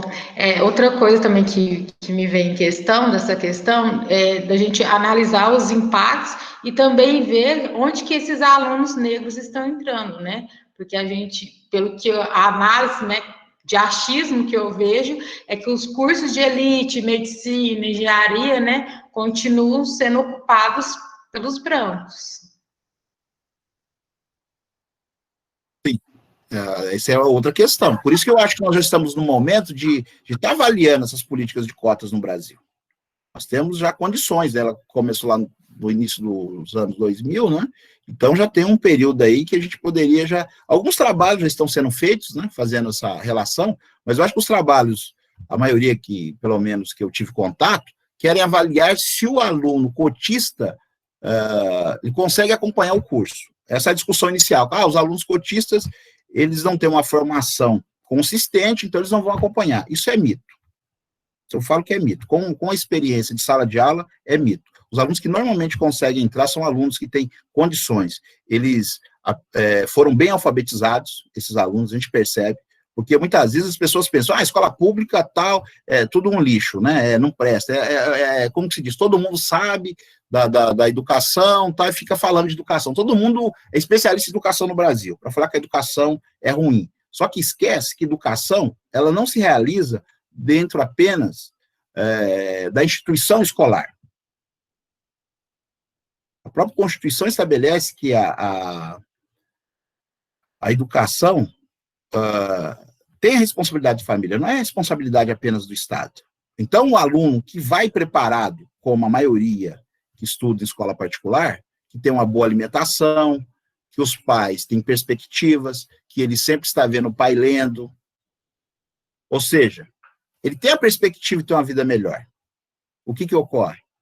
Quando esse aluno chega na escola, ele está pronto para aprender. O aluno que não tem uma alimentação adequada, não tem a perspectiva, principalmente o aluno negro, né?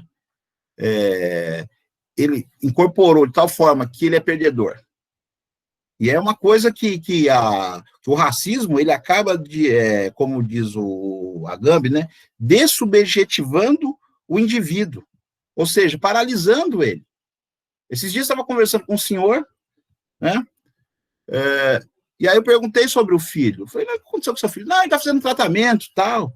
O problema com drogas, tal, com álcool, é problema hereditário. Eu falei, que história é essa? Problema hereditário. E aí eu fui tentar desconstruir essa imagem que ele sempre nutriu, que naturalizou. Ó, o negro bebe, usa droga, tal, porque é hereditário. Isso nós estamos no século XXI. E não faz muito tempo que esse senhor me falou, foi, se eu não me engano, semana passada que eu conversei com ele. Então, para vocês terem uma ideia de que a coisa é complicadíssima. É um tema fundamental.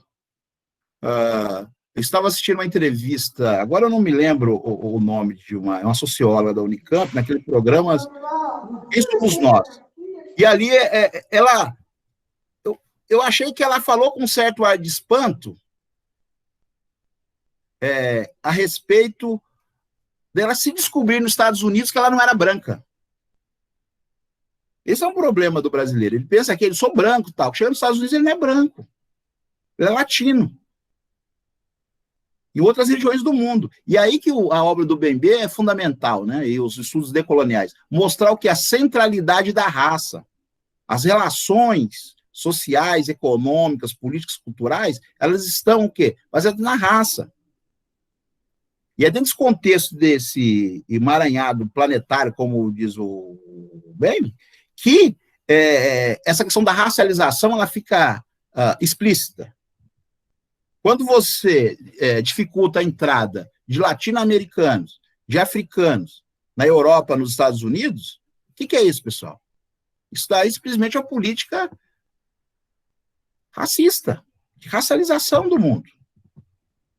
Então, nós estamos dentro dessa questão. Só que é um tema crucial que, infelizmente, principalmente no Brasil, que deveria discutir mais essa questão, uma grande parte da população, infelizmente, acha que é uma questão já resolvida. E aí, quando ele vê o professor, principalmente, que tem uma condição um pouco melhor, ganha um salário um pouco melhor, fica lá querendo fazer políticas assistencialistas. Muitas vezes você vai ajudar esse aluno não sendo assistencialista com ele, mas mostrando qual que é a realidade dele. Porque senão você acaba estabelecendo que atitudes paternalistas. E ele não consegue entender que é um conflito de classe, é um conflito de raça, é um conflito de gênero. Essa que é a grande questão. E aí a gente se pega aí nessa situação de muita apatia. É isso que eu observo no meu dia a dia, né? E principalmente nessa relação, né? E aí eu acabei nunca, pelo menos publicamente falando, quando o Aguinaldo me chamou para fazer parte do programa, hoje eu falo que foi uma coisa assim espetacular.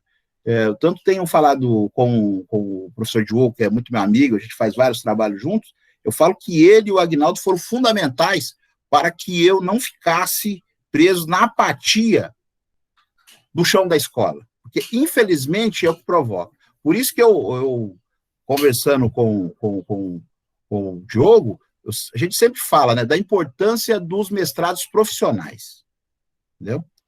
Franca não tem na história, né, mas poderia ter, porque é fundamental esse contato do professor. Professor, essa ideia do professor, ou que seja outro profissional, ir à universidade, fazer uma pós-graduação para ficar na universidade, você tem que ser repensado. A universidade, principalmente os cursos de pós-graduação, ele tem que ter essa sintonia aí com a prática, com a realidade. Então, o programa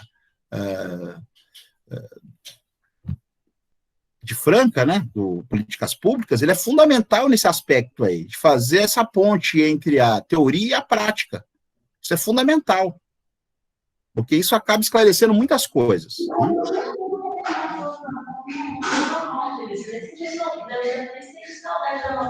Aí, ó, eu fiz, Márcio. Aí, ó, eu fiz isso agora. Ah, não. Estou. Muito bem. Bom, então nós vamos agora passar para a Marley o relato. Ó, é que eu estava no celular e não estava dando certo. Só um minutinho, que eu vou mudar de lugar aqui, que eu estou com umas crianças em casa. Bom, tá? Eu já vou, após a fala da Marley, já encerrando também, né, pessoal? Quem tiver alguma outra consideração, o Ricardo falou aqui no chat, se quiser depois falar, a gente já vai caminhando para as considerações finais do professor também, tá? Então, vai lá, Marley, bem-vinda.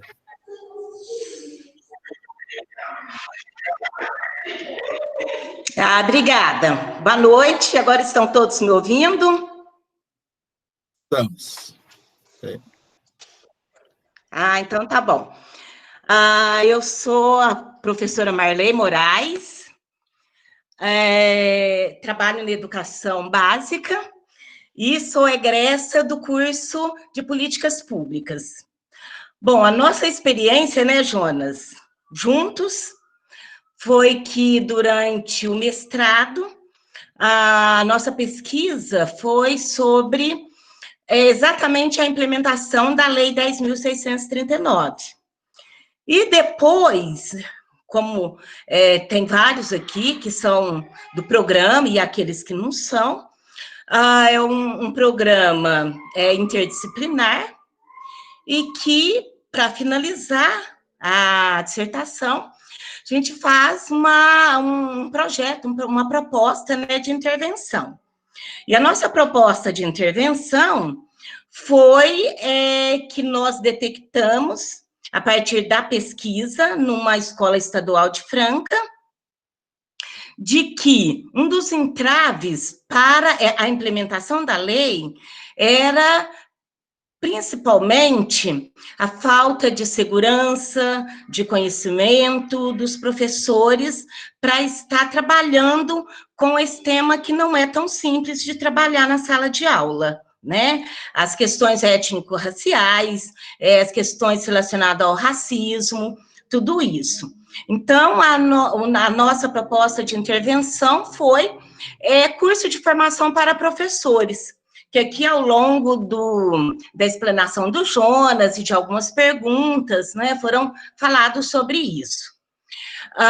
Diante, né, para ser um pouquinho mais rápida, diante de tudo isso, nós até tentamos, de alguma forma, esse curso de formação para professores, mas num determinado momento, um grupo de voluntárias, né, aqui em Franca, se interessou, lendo a minha dissertação, conhecendo sobre, gostaria, né, de estar participando.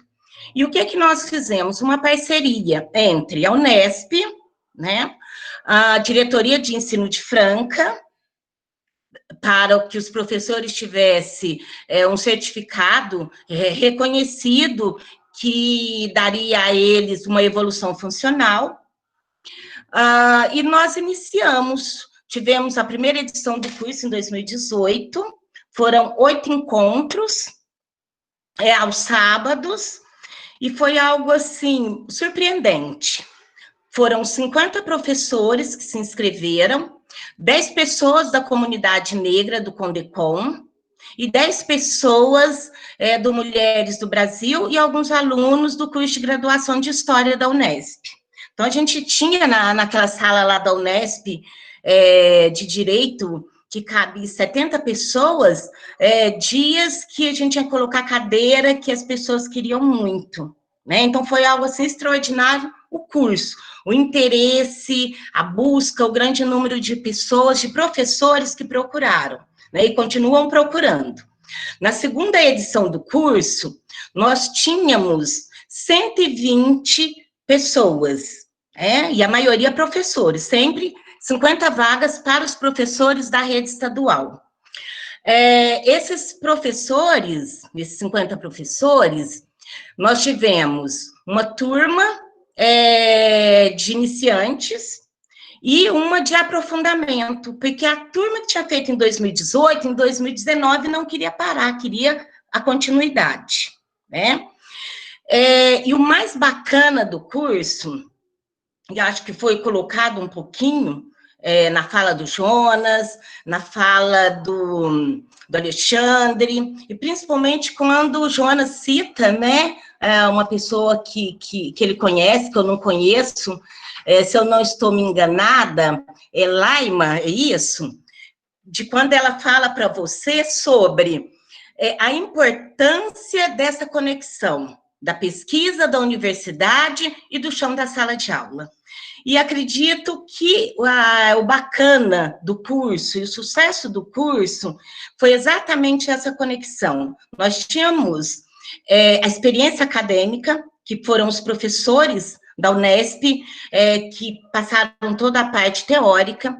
Nós tínhamos a experiência do ser negro com a comunidade negra, e tínhamos os professores, a experiência dos professores que estão lá no chão da sala de aula, como às vezes a gente costuma falar, no seu cotidiano. Então, o resultado que nós vimos foi pelo interesse e, principalmente, uma das atividades do curso era, durante o curso, esses professores montar um portfólio das atividades relacionadas à Lei 10.639, trabalhada na escola, não de maneira pontual no mês de novembro, mas do ano todo. E esse resultado do trabalho, ele foi muito gratificante. Como o Jonas diz, que já está 15 anos nessa luta, eu também já deve fazer mais ou menos isso, que eu sempre trabalhei na rede pública. Então, assim, um resultado muito bom, muito, muito mesmo, é quando nós fomos e visitamos essas escolas, os trabalhos, e ouvi alunos, comunidade, foi, assim, algo que eu até então desconhecia, né, e não esperava, embora eu quisesse muito, que esse resultado fosse, assim, tão grandioso para nós que estamos aí nessa luta contra o racismo, e para que negros e não negros possam conhecer a nossa história contada por nós, né, pelos negros, né, que é o que muitas vezes não acontece, como o Jonas explanou muito bem na fala dele. Então, isso foi, assim, muito, um orgulho muito grande. Eu sou muito grata ao programa, né, de pós-graduação, sou imensamente grata a tudo que eu aprendi com o Jonas, que foi meu orientador, né, eu sou egressa da primeira turma do programa, e para vocês terem uma ideia, o professor da rede pública, nesse momento, ele está, assim, quem é da rede pública sabe disso, sofrendo ainda mais, porque aulas remoto, sem recurso, às vezes sem conhecimento, não está fácil. E aí, o que nós pensamos esse ano? No início, nós já tínhamos, assim, tudo organizado para que tivesse essa terceira edição. Veio o distanciamento social, a pandemia, tudo isso, vimos que não ia ser tão simples. Mas a procura e quanto esse pessoal quer, eu fiz há 15 dias uma enquete, porque nós temos um grupo, né, de WhatsApp dessas duas turmas. Daqueles que tivessem interesse, para a gente ver se íamos fazer esse ano, de nós termos um encontro mensal, iniciando em agosto. Nosso curso sempre aconteceu em agosto, setembro, de agosto a novembro, também ao sábado de manhã, que é o único dia que a gente consegue reunir todos os professores, porque cada um dá aula num período, né? E, assim, para surpresa e para alegria, 90% dos egressos das duas edições do curso querem esse curso remoto, né? Então, até pensei esse ano, né? Quem sabe esse ano a gente consegue que o Jonas venha um dia, né? Porque eu sempre falo, né? O meu orientador, tudo começou lá no programa, né, de pós-graduação. Então, nós estamos já organizando esses encontros ao sábado, mas fica meio complicado uma turma iniciante. Então, estamos pensando nessas duas turmas juntas. Já estamos aí fazendo a parceria novamente com a Unesp, com a diretoria de ensino de Franca, para que isso comece a acontecer agora em agosto, tá? Então, ainda bem que deu certo para eu contar. Eu sou assim, olha, uma defensora do programa e de que a gente é capaz, sim, de fazer algo para mudar, porque ver o resultado lá na sala de aula com os alunos é algo assim muito gratificante. Tá? Então, agradeço muito, né? E estou assim, imensamente feliz, até emocionada de estar vendo assim hoje juntos, né? O coordenador do curso, o Agnaldo, o Alexandre, que foi da nossa banca, né? Tá aí vendo o Jonas, que é essa sumidade de inteligência negra que, assim, eu muito admiro. Então, só tenho que agradecer, tá? E agradecer todo o pessoal que está aqui, que continua até aqui o fim, tá bom? Muito obrigada a todos. Um abraço. Muito bem, Marli. Obrigado a você. Você é muito especial para a gente, viu? Pode ter certeza. E ainda bem que está sendo gravado aqui, né? Senão não vou chorar, né? Nossa, muita coisa boa, né? Ó, eu então já vou encaminhando, né, para a gente terminar esse nosso seminário. Já vou fazendo aqui os agradecimentos finais para o Jonas, e em seguida eu passo a palavra para ele, né? Professor Agnaldo, se quiser comentar alguma coisa, fica também à vontade. E eu só tenho a dizer que, né, a nossa tarefa e a nossa intenção está sendo mais que realizada, né, por esse nível de exposição, de reflexão de ideias, né, e também né, por essa, assim, extremamente perspicaz e genial presença intelectual, amiga, né, e que o Jonas faz aqui conosco, né. A fala da Marley, eu acho que simboliza tudo isso, muito mais do que eu possa falar, né. Então é isso, né, se o Agnaldo quiser falar alguma coisa, está à vontade, senão eu já passo para o Jonas. Então, eu vou ser bem breve aqui na minha fala, dado o adiantado da hora. Quero reafirmar o meu agradecimento ao Jonas, né, por dar-nos essa oportunidade de conhecer um pouco mais uma outra perspectiva da história, a partir de uma epistemologia outra também. Quero dizer que é um prazer tê-lo no nosso programa. A fala da Marley me deixou emocionado aqui, porque todo o trabalho que a gente fez de construção coletiva nesse programa, ele tem justamente essa expectativa, né, de formar profissionais de qualidade e com capacidade de intervenção na realidade social de maneira qualificada. E ela é uma das nossas egressas, né, mais brilhantes, né? E, então, eu agradeço muito, né? Agradeço muito, Marley, eu gostaria só de fazer um adendo aqui, já agradecer ao Jonas, a já agradeci a Marley, quero agradecer ao professor Alexandre também por todo esse empenho na organização do Lapidando Ideias, e quero fazer uma menção especial aqui, tem muitas pessoas que eu gosto aqui hoje, mas quero fazer uma menção especial a um amigo que eu não vejo há 2 décadas, que é o Arrovani. Fiz isso há umas 3 semanas atrás, em relação ao Alexandre Pisse, e faço essa menção especial. Gostei muito de vê-lo, Arrovani, você não mudou nada, está quase tão jovem quanto eu.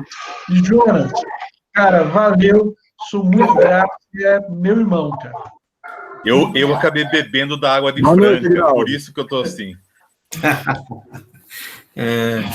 Então, agora é com você, Jonas, as palavras finais e, né, tá aqui toda, é com você o fechamento do nosso seminário.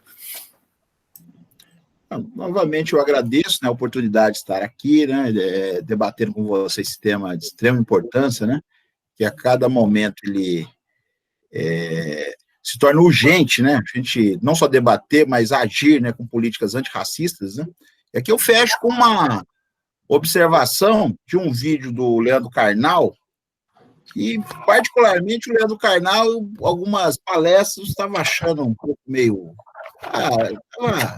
Estava gostando muito de algumas palestras dele, não. Mas depois de uma fala que ele teve num vídeo, se não me engano, foi postado em maio, que eu achei espetacular a fala dele. Quem puder, assista. É um vídeo que ele vai tratar sobre o julgamento pela cor da pele. Então, ele é bem claro, ele diz, o aluno pode entrar na escola e não aprender nada de matemática, de ciências, mas ele tem que sair de lá, pelo menos, tendo noção de valores. E aí ele cita uma situação que ele passou em um hotel do Rio de Janeiro, em que o responsável ali pela recepção, né, falou com ele em inglês, já viu um negro na fila, né, e com o negro ele falou em português, só que o negro era americano. Ele falou, não. Então ele faz uma observação lá muito interessante, que eu achei espetacular, é disso que a gente precisa, as pessoas estarem pensando que isso é mais crucial do que se imagina, e nós precisamos realmente debatermos mais, até no programa, né, de políticas públicas da Unesp, né, vou discutir um pouquinho mais essa questão. Eu acho que aí esse trabalho que a Marley vem realizando aí com um grupo de mulheres de Franca é espetacular. Então, eu agradeço, né, também aqui a Marley, que é a oportunidade que ela me deu aí de a gente fazer esse trabalho, né? Foi um trabalho que eu aprendi bastante, né? A Unesp, o programa em si tem me ensinado bastante, né? As bancas que eu participo, né? Eu aprendo com os membros da banca, aprendo com os alunos que eu oriento. Muitas vezes eles trazem sugestões, que a gente procura aí o desafio, e isso tem dado até um sentido na minha vida nesse aspecto aí, né? Tem essa questão, esse debate, é um debate que eu não havia feito de forma contundente no meu mestrado e em doutorado, né? É o programa que está me permitindo eu voltar a essas questões, não só no plano teórico, mas também na questão prática, da minha vida prática, né? Utilizando um pouco a questão da crise existencial, que o Rosen bem chama atenção, né? Essa carência existencial, que faz a gente repensar sobre nós, e principalmente a função da história, né? Trabalhar a questão da identidade, mas não é identidade culturalista, sem sentido, uma identidade política, né? Você tem um político, para buscar mudança, né? E não se acomodar e não silenciar diante das adversidades, principalmente das atitudes antirracistas. Estudar esse tema tem me proporcionado muito nesse sentido, né? De compreender, saber até lidar com essas adversidades. Por isso eu sou grato, né? Ao programa, ao Agnaldo, né? Que me convidou, né, alguns anos atrás, né, o Alexandre, né, os amigos que eu fiz, outros professores também do programa, né, que a gente aprende sempre nas reuniões, né, nas intervenções de cada um. Eu agradeço, e os participantes, né, alguns, principalmente os que todos, né, mas principalmente os que permaneceram até o final, né, que acompanhou o debate, eu sou muito grato. Então, encerramos aqui mais um seminário, né? E para as próximas edições, as próximas versões, vocês vão receber certamente o convite aí, né, da continuidade desse Lapidando Ideias, né? Então, um abraço a todos, né? E muito obrigado, meu irmão, né? Até logo, e tchau, se cuidem, né? E como a gente encerra sempre, né, com a sugestão do professor Aguinaldo, por uma vida não fascista, né? Por uma vida não fascista. Um abraço, Jonas, até mais. Depois eu te ligo para te perguntar da Laima. Não, pode deixar. Grande abraço a todos. Boa noite. Bom final de semana. Boa noite. Boa noite.